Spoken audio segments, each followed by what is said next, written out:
everybody, I'm excited to announce today that I am finally doing my soda can butterfly tutorial.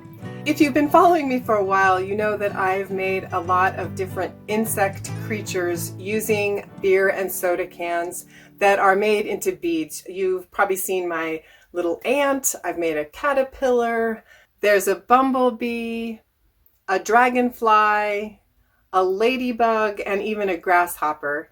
And I've been wanting to add a butterfly to that collection. So I've made this butterfly and I've shown a few pictures of it. And I changed it up a little bit for this tutorial because this butterfly is a little bit problematic. I really liked that it was sort of had translucent wings, and you probably can't tell this, but the rings here are the top of the aluminum can, and you kind of shape them, and then you bake Mod Podge and alcohol ink into the ring. But the wings are very hard to attach to the body of the butterfly, and they're a little bit heavy, so I haven't found a good glue. This one is holding better than a lot of them have. But if the Mod Podge wings are exposed to any heat, the Mod Podge itself can kind of sag. And the wings also have a tendency just to droop over time because I've been gluing them with E6000 glue, which is a flexible glue. And I just haven't found a really good way to attach the wings. Anyway, I finally gave up on this wing idea and I changed the design, and I can't tell you how happy I am with it. So if you're disappointed about not seeing this particular tutorial, my apologies, but I think that this is a huge improvement over the original design. And so I'm very excited to be sharing this tutorial with you today. So as I mentioned, I'm using empty beer and soda cans for this project. And if you've seen any of my other projects, you know that I break these cans down, and for a lot of my projects, I flatten the aluminum into these metal sheets. So if you need to know how I do any of that, I will link to those tutorials in the description box. But I'm not going to be going over the details of how I do that in this video.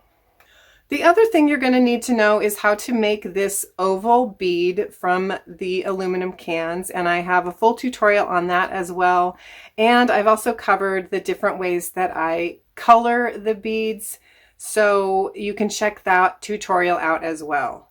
I'm going to be starting with my rolled oval beads made from the aluminum cans for this tutorial. So if you haven't seen some of my other insect tutorials or some of my other bead making tutorials, you probably want to back up and check out some of those other resources first.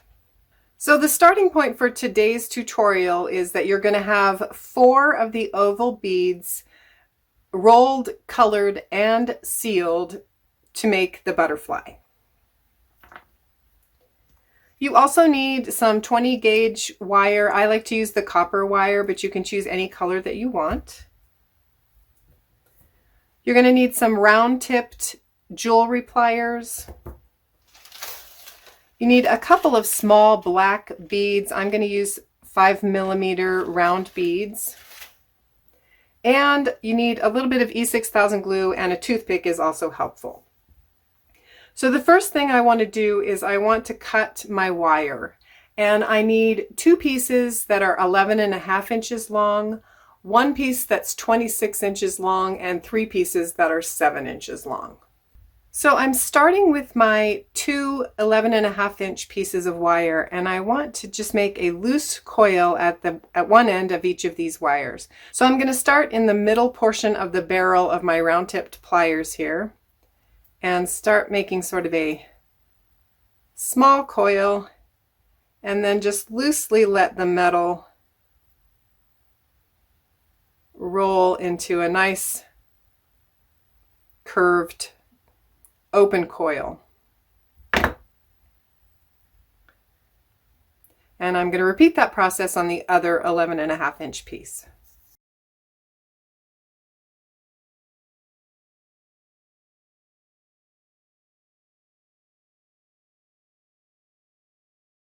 If you want to, you can kind of adjust it with your fingers. Anyway, you want 2 similar shaped coils. And the next thing I'm going to do is take one of my 5mm round beads and slide that onto each of my wires.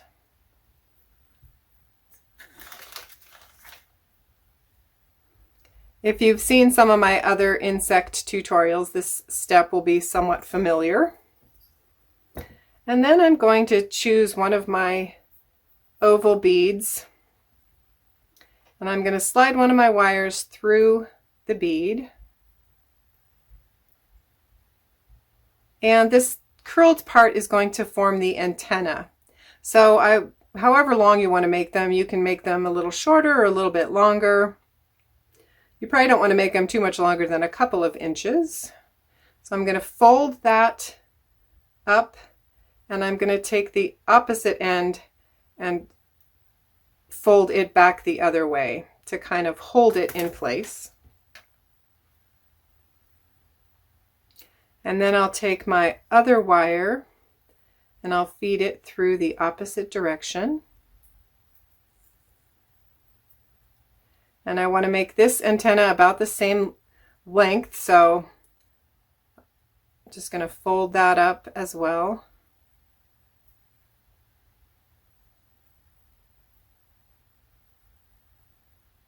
And then I will bend that wire back the opposite direction as well.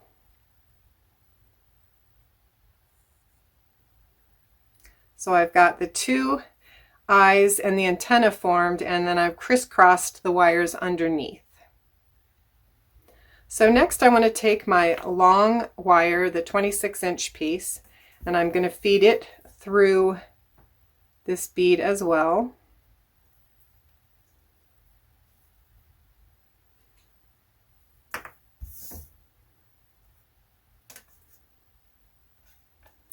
And I want this long wire to be centered on the, I want the bead to be centered on the long piece of wire here, which is a little bit tricky to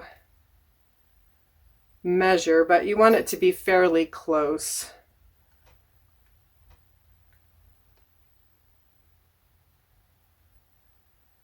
It doesn't have to be perfect, but you want your lengths of wire to be fairly similar. And then I'm going to cross those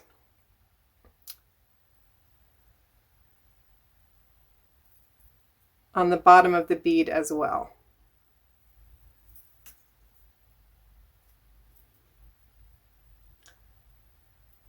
Now I want to twist my wires about 2 to 3 times, but I want to make sure that I'm getting them crossed right in the middle.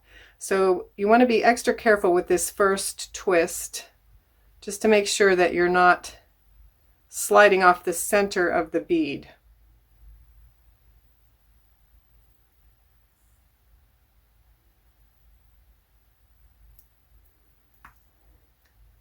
And as long as you get that first twist centered on your bead, the rest of it should go pretty smoothly.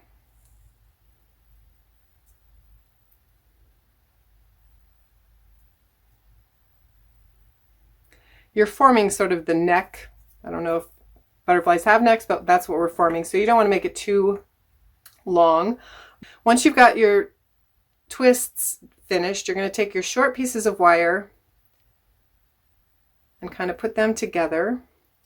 And then you're going to take the longer pieces of wire and just wrap them once or twice to form a little bit of a knot. And then I'm going to take all 4 wires and I'm going to slide them through the bead. Now sometimes these beads are a little difficult to get 4 wires through, so I like to use my round tip jewelry pliers just to make sure that I don't have any glue from the sealer clogging up the hole, and also to kind of push the metal open so that you have a nice clean hole. And then the 4 pieces of wire should fit through pretty easily.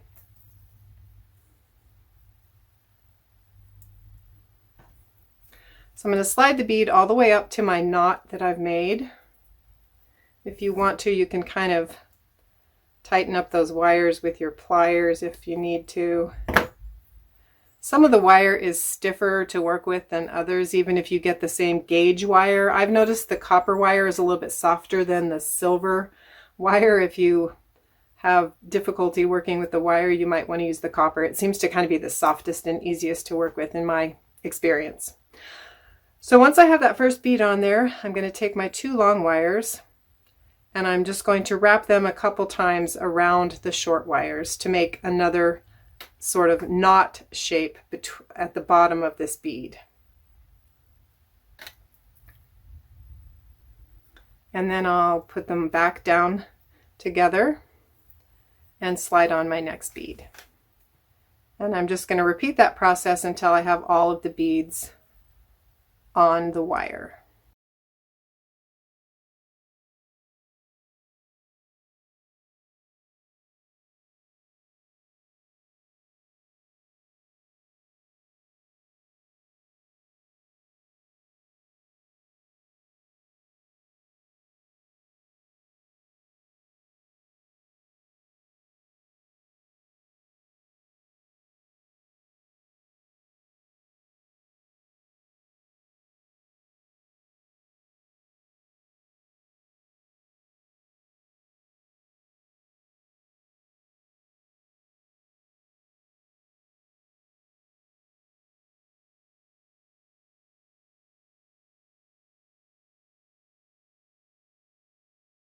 So for this final bead, I like to wrap a couple of extra times. So I've been doing about 3 wraps here. I'm going to do maybe 5.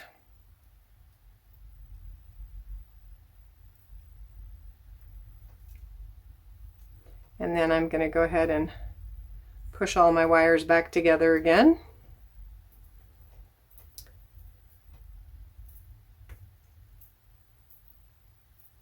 So you should have your 4 beads all wired together, and then you can trim these wires if you want to. I usually kind of leave them the length that they are and just let the coils end up however they end up. But you want to keep your longer wires. These 3 are all the same length, so I may trim these other 2 down just a little bit.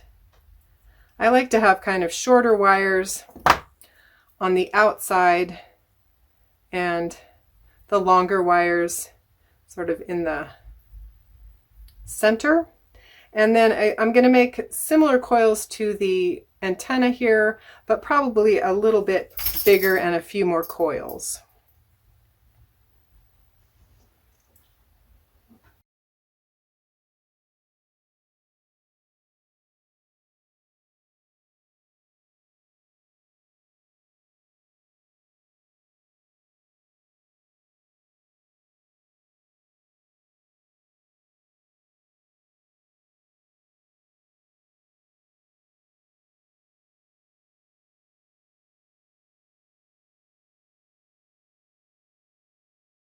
So now we're ready to attach the legs, and to do that I'm going to take 2 of my 7-inch wires and I'm going to kind of fold them in half. I don't want to make a tight bend, but I want to have a little curve here.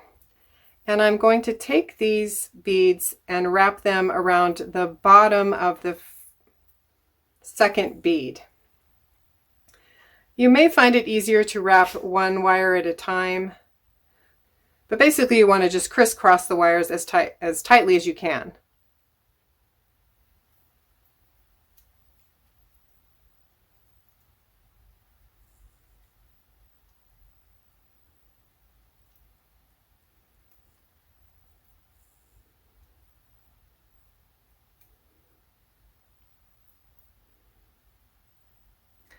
And I'm going to take the 3rd wire and wrap it the same way around the bottom of the 3rd bead. And I want to make sure, it doesn't matter exactly where you start, you want to keep your lengths of wire pretty similar in length, and you want to make sure that the wires are all crossing on one side of the bead. So what I mean by that is you don't want this crisscross to be on the other side. You want them to crisscross all on one side. And you may be able to get the wires fairly tight so they're not swinging. The single wire usually does wiggle a little bit. And so I like to add a little bit of E6000 glue before I go to the next step. So what I'm going to do is I'm going to secure the legs so that they don't swing, and I'm also going to secure the eyeballs in this next step. And I like to use a little toothpick because you just want a tiny bit of the glue. So I'm just going to take a little bit of glue on the toothpick and place it on the wire here, and then just let the bead drop into that.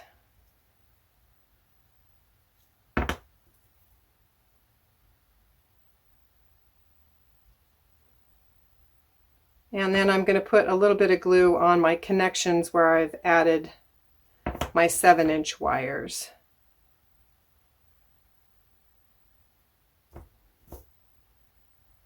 So you're going to want to let this glue set up for at least a couple of hours before you try to manipulate the wires any further, and if you can, allow the glue to fully cure. I'm switching to my pink butterfly here because I've glued these eyes and legs and let the glue cure. So everything should be stable and secure.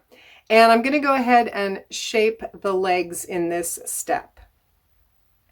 So I like to sort of spread them out a little bit so that I'm making a little bit of an X with the top legs and a V with the bottom legs or the back legs. And I'm going to go about a 1/2 inch, maybe 5/8 of an inch out on away from the body, and then I'm just going to make a bend in the wire at 90 degrees. And I'm going to do that for all 6 of the wires.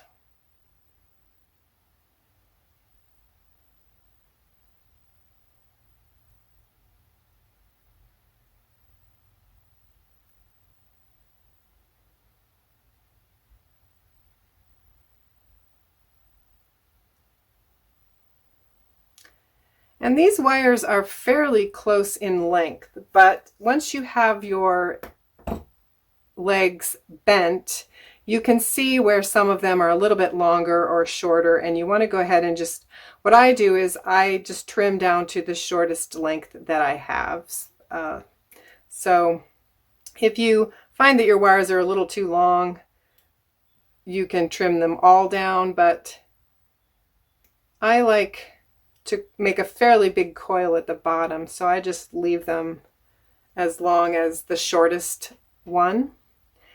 And the next thing I want to do is I want to make some coils in these wires. And what I want to do is I'm going to start with the front, and I'm going to kind of bend these out of my way a little bit because the wires do kind of get in the way of each other as you're making these coils. So I'm going to place the wire in the center of the barrel, kind of grab the very tip of it, and start coiling away from my body.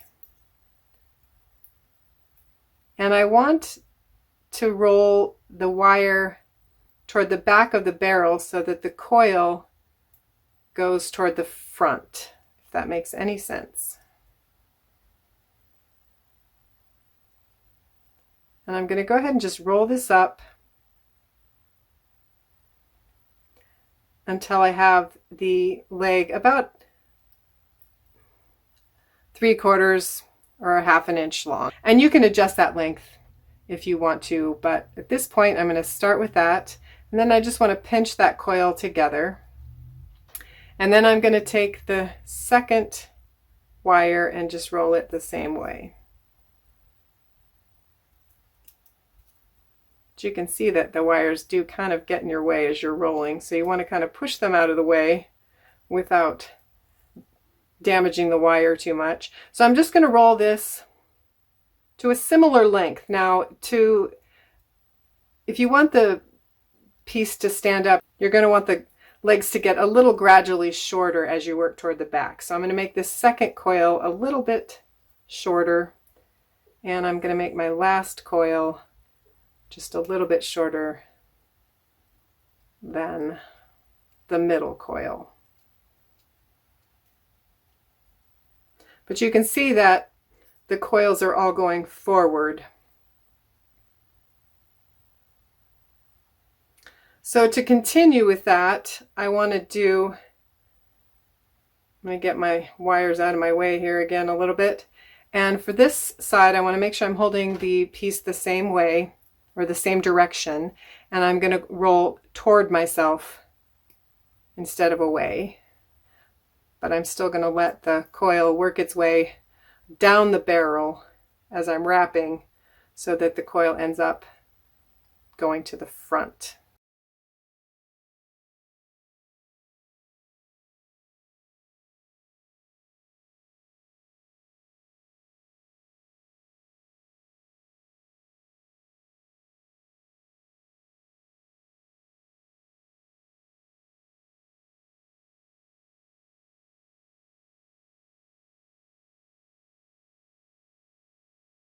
So when you set the piece down, it should stand up and not really tip one direction or the other. If you need to adjust the legs because they're wobbling, you can certainly do that. To make the wings, you're going to need a wing template, and I will link to my wing template on my blog post, and that will be available sometime after this video goes up. I don't always get that done exactly at the same time, but you can also design your own wings. And you will also need a sheet of the flattened aluminum. So I'm just going to cut out my template, and I like to use a little bit of a glue stick to attach it to the metal so that it will stay in place.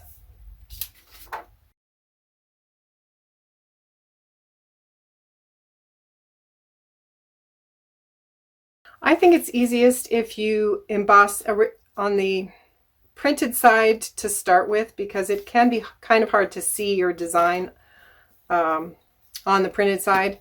So I like to put the template on the printed side.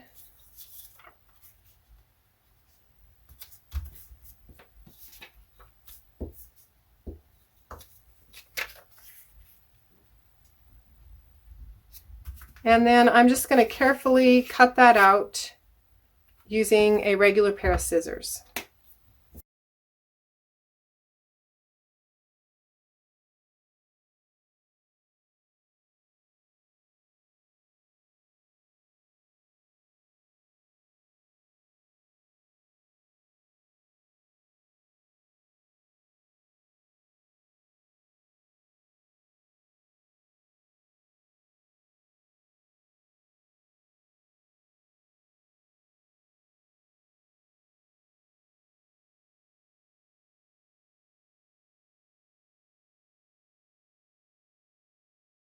Now that the pieces are cut out, there can be some sort of notches there where you've overcut or left a little bit of metal.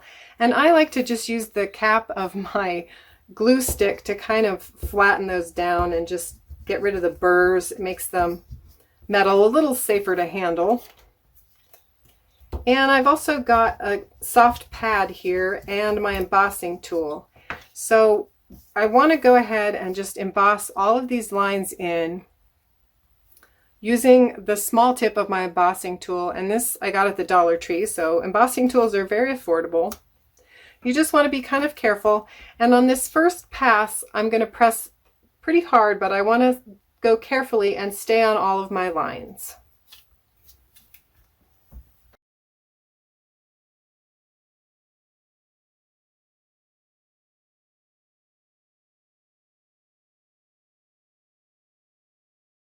So you can see the design coming through on the other side as I'm working on it.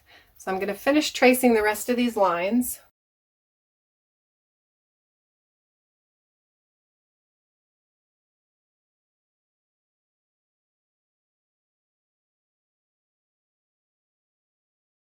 And once I have the designs traced in there, I can go ahead and remove my paper piece. And if you have some of the paper sticking to your metal, you can easily remove it with just a little bit of water. Now you can see the piece is kind of curling up and the design isn't that distinct. So I want to go back with the small tip of my embossing tool again, and I'm just going to go on the edge of my embossed line to reinforce it. And I'm going to work on a hard surface this time and just reinforce that design. And this also will help to flatten out the metal. And you can work back and forth if you want to. You can go back in after you've traced on this side. You can go back to the padded surface and reinforce the design again. I usually like to go back at least once and kind of reinforce my lines from the back side. But you can see that that the design is really kind of coming out now, and you can see it. And you can also tell that the piece is flattening out a little bit.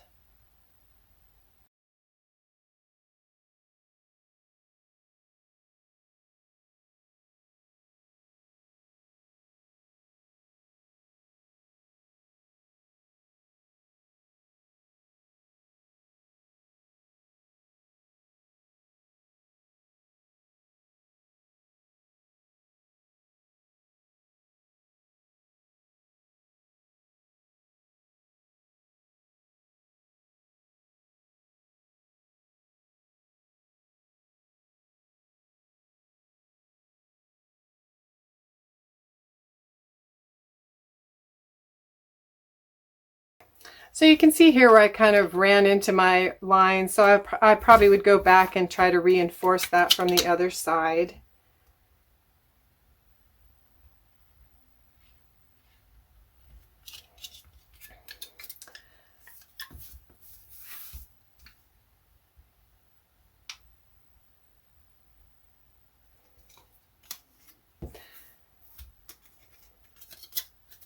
And my metal is still curling a little more than I want it to, so I'm going to go back in, and sometimes reinforcing your lines that way also just helps to flatten the piece out. So experiment if you've never worked with embossing aluminum before, but that's what you should be left with when you're finished with your embossing, and then you just need to repeat that on your other wing. Once you have the two wings embossed, you're going to want to go ahead and get some silver spray paint to cover up the printed side. And I also like to spray the aluminum colored side, because the next step we're going to add some alcohol ink. And I think that the spray paint just helps the ink to grab and you get a little bit more color out of it. And sometimes you can have some damage on the aluminum side as well, and so I just like to spray both of them with a quick coat of the silver spray paint. So to work with the alcohol ink, you're going to want a few things. I just have a glossy magazine page here for a drip guard, and I'm going to get some rubber gloves on, and then I have a couple of clothespins here that I'm going to be using for each of the wings. So I've got my purple alcohol ink, I've got a little bit of rubbing alcohol in a spray bottle here, and I'm going to use an accent color of some brown. So I'm going to start with my primary color and just add a few drops. I want to kind of let it get down into that tab area a little bit. It doesn't matter if it's covered completely, but I want to let it get down in there a little bit. And then I'm going to let the ink run toward the outside of the wing here. And I want kind of full coverage of this color. So I'm just going to go ahead and rub with my glove here to spread out the ink.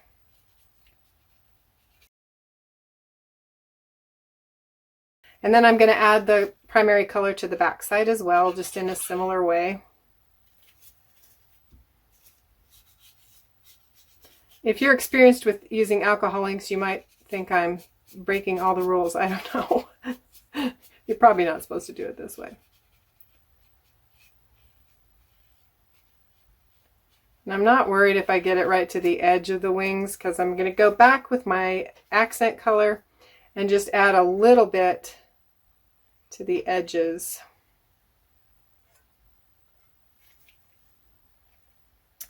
And then I'm going to take my, you can see how the colors are kind of mixing already here nicely. I'm going to take my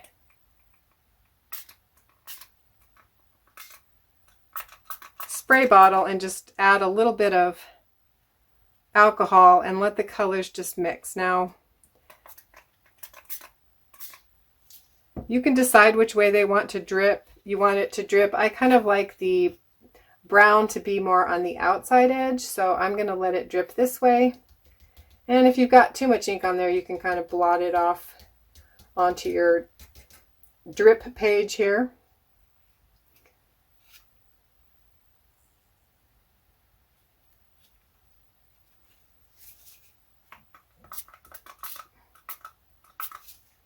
If you want to, you can go back in and add more of your primary color. I've got an awful lot of the brown on the one side here. And when you're happy with it, you can just set that clothespin down and allow the ink to dry. And then I will repeat that process on the other wing.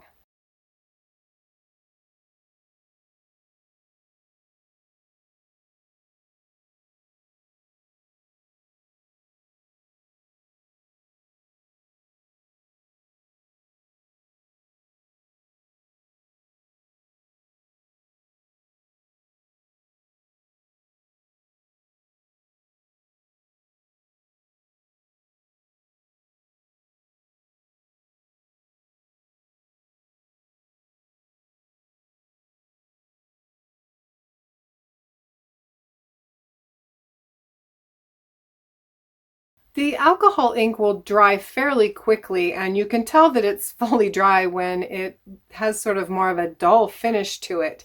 And so the final step for the wings is you want to add a finishing coat or a sealer. And I really like this Mod Podge High Gloss or Super Gloss. If you've seen my bead tutorials, you know that I like to use it for the aluminum can beads. And you'll notice that when you put any kind of shiny sealer on here, it really pulls the color back out and makes the colors much brighter. And it's quite a drastic difference from just the dried alcohol ink on this surface.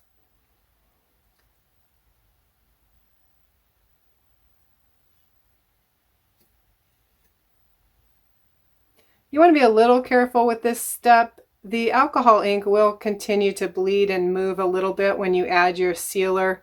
And in my experience, some colors have done that more than others. Also, I have some kind of less expensive alcohol inks, so I'm sure that they have a tendency to bleed a little bit more as well.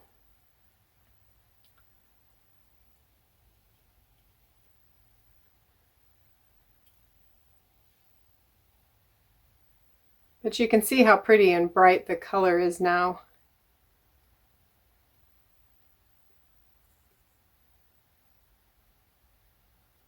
So once I've got both sides coated with the Mod Podge, I'm going to go ahead and just set this down and let the glue dry.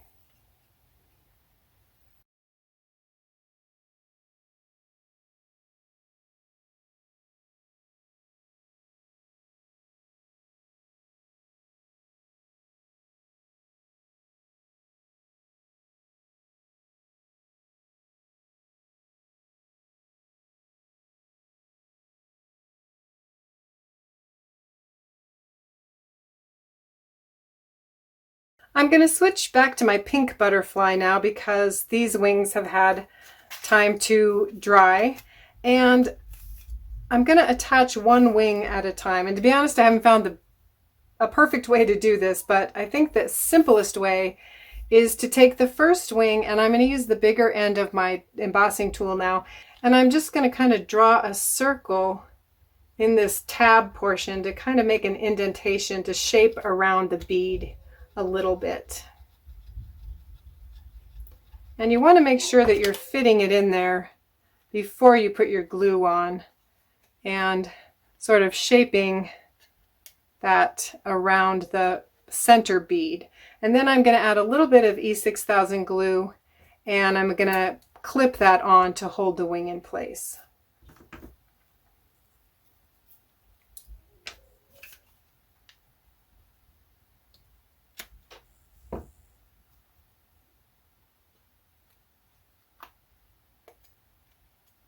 So I'm just going to sort of slide that in there and use my clothespin to hold that on, hold the wing on. And I want to go ahead and let the glue set up before I try to attach the other wing.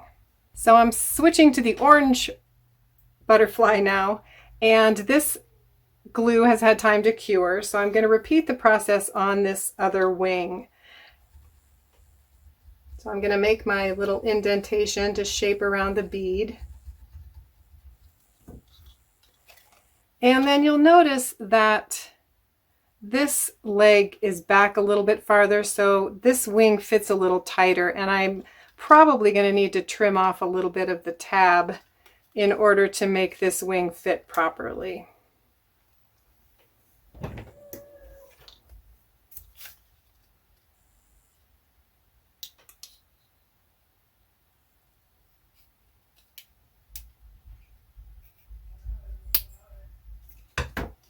So once I have it dry fit the way I want it, I can go ahead and add some glue.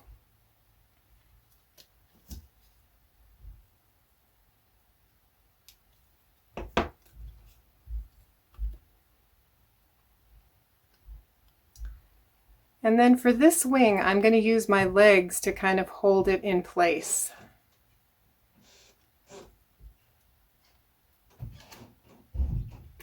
You just want to make sure that you're getting good contact with the two tabs of the wing. And then I'm just going to set that aside and let the glue cure. So once your glue is dried on your second wing, you can go ahead and just do a little final shaping. And what I like to do is sort of tip the head of the butterfly up a little bit. And I like to turn the antenna kind of toward the front and have a nice curve in them. You can certainly shape your butterflies any way you want to.